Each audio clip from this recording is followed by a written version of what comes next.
Abusuafo we baby amekuti ya Berima Owusu Afari on na Nkosuo of Worawora traditional area na said ya ye nimu no ye nyine na ye hu se na Nkosuo hene one Oyokohene a wanya no ba bi ko e na na omo ye den omo ogro ene Oyokohene watwa na ni ahwe ban ana okọ akura yi e be bi sa nana se sign of ano nana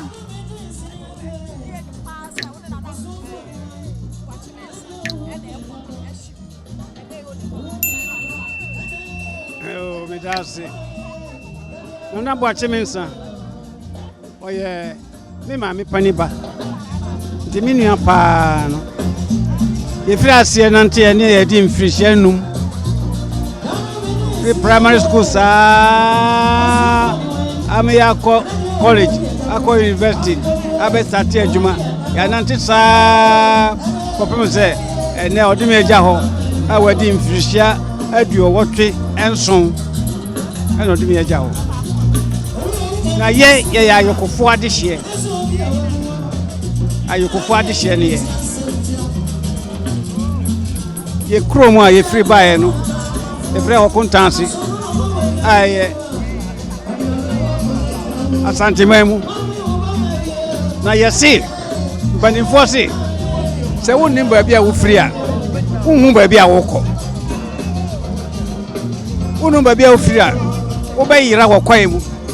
aboa bi ba kire wo awe e bi se aboa bi tawa e se wodane wachi no wasa kọ ba bia wo free ho no na se wonnu ba bia wo free dia ene wonhu ba bia beko aboa ba kire wo awe enti ye ka se ya bayira abedru fraw ni faso hanu ne ye frɛ ho no ti regional ya chi kontansi asante ye ma ye wuram free hoda ndi ye de kra eto ho ma Worawora man se ya yokofo otumfo frɛ ye wo fa no ya asante adehye ye ma ye wuram free da na mene no abomode sa ye ne yesade Worawora esa call asante mamu maiko sachi otumfo bio edwo mo gye se afa wo mo nipa ne ndi Nana Boakye de ne awdime agya hoyi aje se afa antana mrantie no eti ase se no kre wo bribi ajapade kase bi wo ho a ndi se wura frida esa wo hwe so ye na dachi unana ne una mumanyina so abesom mo de aye bribi ato ho abaye enti ne Nana de be agya hoyi so meto aso mebo modern mato aso sa ama mrantie amino nam no nyina ne mabawa o nyina tiasese ayoko ya dehye Worawora man ya yokoman ye ba ye wuram frida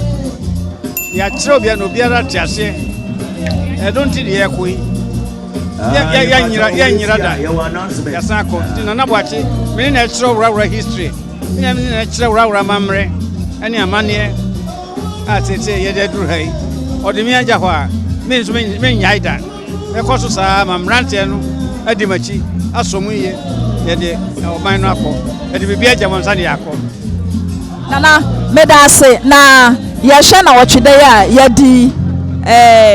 Nana Boakye Mensa said ya wo kyerɛ mu yi a wo ne nanante akye yi wo hwɛ aboafo a wo ma bɛboa na wɔtwede yi ɛne mma den na wɔbɛka kyerɛ wo me mma no de wɔn mo ba me nkyɛn bia wɔn so nim wɔn mo nim nia me ne Nana Boakye wo papa aye nyina se wɔn nyina yɛ me mma me afase ni wɔn nyina wɔn nyina e ba sa wɔn nyina de mirika na ba me nkyɛn wɔn wa ka ma yo na me sɛ ampa me gyina hɔ me gyina hɔ sɛ dua dupɔn bam me so wɔ mu de bibia me ne wɔn nyina na hyehyɛ sa nneɛma mu ho ha ɛyɛ no bibia me ne wɔn abɔ mu ahyehyɛ ba bia do sie tie ɛde kɔwura nso so same thing lastly yen sabe kan legacy na ya dru kumase eye acha nana nyame nhyira wo yɛda wo ase sɛ wagye yeso ami acha ɔne ɔna busia sɛ ba ya la ofrika nkura abusuafoɔ Mensa ka ɔkyea me adusɛi ɛwɔ ha sei ai ɔyɛ ɔkyea me a odi mɛfa sɛ ɔkyea me odi ɛdɔm anim ai wohwɛ ayie na wɔtwede ya ye di a ɔno na kyɛ sɛ ɔyɛ ɔkyea me a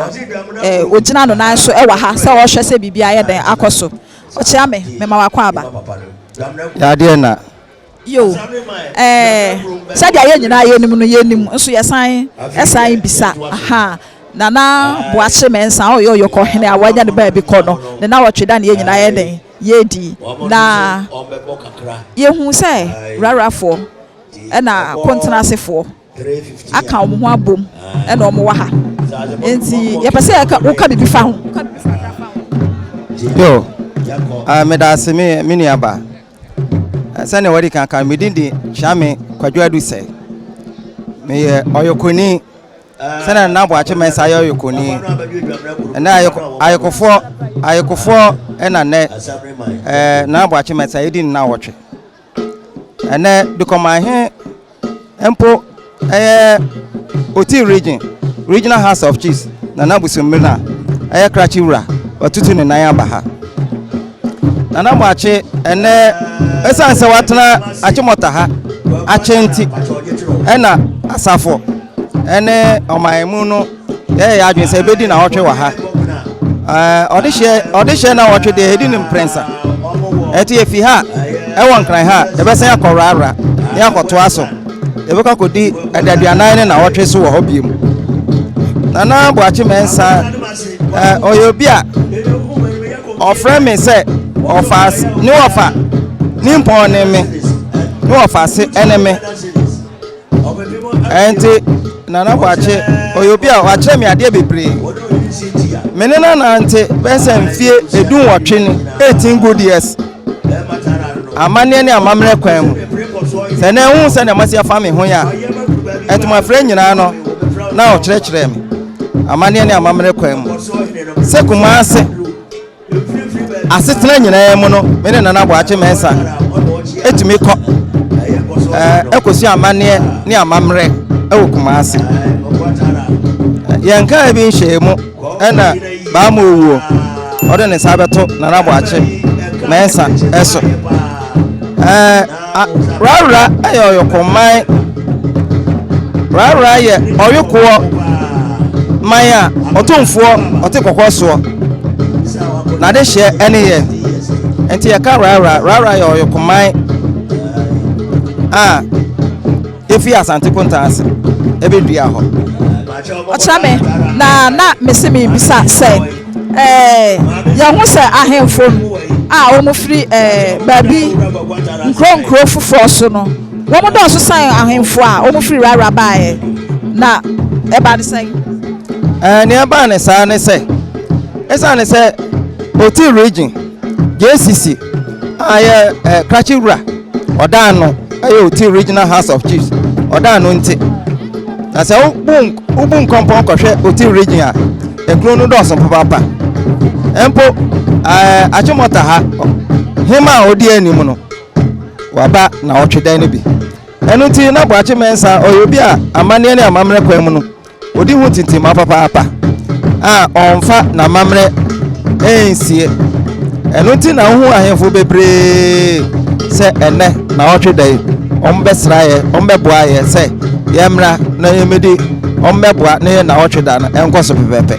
yo sayashe onsa ha ya kwantuma ha nye fie na yeye na wotweda yeye obrempo na wotwe sei se wo hwa amane ne amamre wo se edimu na odehye saa no na wotweda ekoso yie no hwa akoso se de se ekona na ati saa sebio yenyina se nya ye kurom kura no na yetu kwan afi baabi akwakopi obi maaso a amane ne amamre de ense no eti na ye wo hai kwawu asante baabi biara a mo ya kanfo a mo atu kwan no abaye kira amane ne amamre ene wo hwe edwam ha kete kwaso kurom ha kwaso fiduam ha a ekire asante amamre se asantefo eno ya de bia ese ma wo obi a utimi hu se na na Oyokohene nimpo esa ye poesie ema rara ye ka rara na na Oyokohene Boakye Mensa oye poesie e de maye entis kakra me pese me ka yo ochame dase me dase papa abusuafo ochame adusai ene ye na ayeden akasa no ai eti bo amosha na wotweda na egusu ayeden ye di no na se de abusua de eniema totototo akwan mu enie say November 9th ye bakwa akoye Nana Boakye Mensa no 40 days e wo rara ai na fe 2025 March 27th March na fe yakokra na achi kra eti abusua yada bo ase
dia da ye kosoro ya ani pitri ai ye da ajamfo nyina se woma womo baaye ebeboaye ndi wo sika woma wode womo ahoden enipa ba abeboa ahemfo mo baaye nyina Nana Boakye Mensa a wanya no baa bi kɔ ɔne na busuafo nyina se womo da mo ase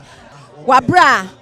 womo esu womo papa womo kunu ene womo abusuani no ane abusua midin ede na na amankoma se wunya subscribe to channel ya bomodin na subscribe like share ma obi a ono soso e wo so yeden ohwe bi your content bebre a wani be yeden ebeje ho medamase